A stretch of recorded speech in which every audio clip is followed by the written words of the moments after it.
China phone কিভাবে hard reset করতে হবে স্ক্রিন লক ভুলে গেলে প্রথমে ফোনটাকে বন্ধ করে নিতে হবে, এরপর ভলিউম প্লাসটা চেপে ধরে পাহাড়টা চেপে ধরতে হবে।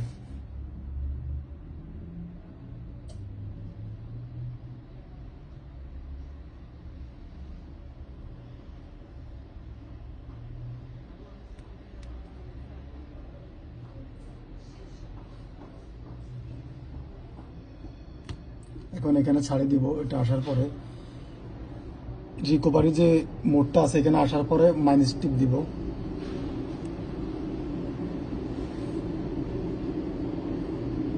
এখন ফার্স্ট বাটন চেপে ধরে ভলিউম প্লাসটা এক চাপ দিব, চলে আসছে রিকভারি মোড।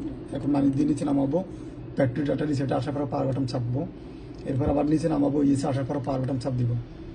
ফোনটার স্ক্রিন লক খুলে গেছে। এখন ফোনটা রান হতে একটু সময় নেবে, রিপোর্ট করে দিলাম। রিপোর্ট করার পরে রান হতে একটু সময় নেবে, একটু অপেক্ষা করতে হবে।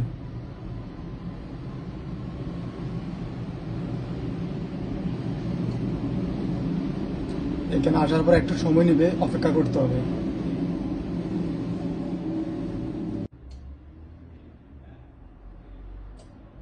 এখন এই প্রোগ্রামগুলো আপনি আপনার মতো করে সেটিং করে নেবেন। দেখতে পাচ্ছেন ফোনটা লক খুলে গেছে, এখন ফোনে কোনো লক নাই।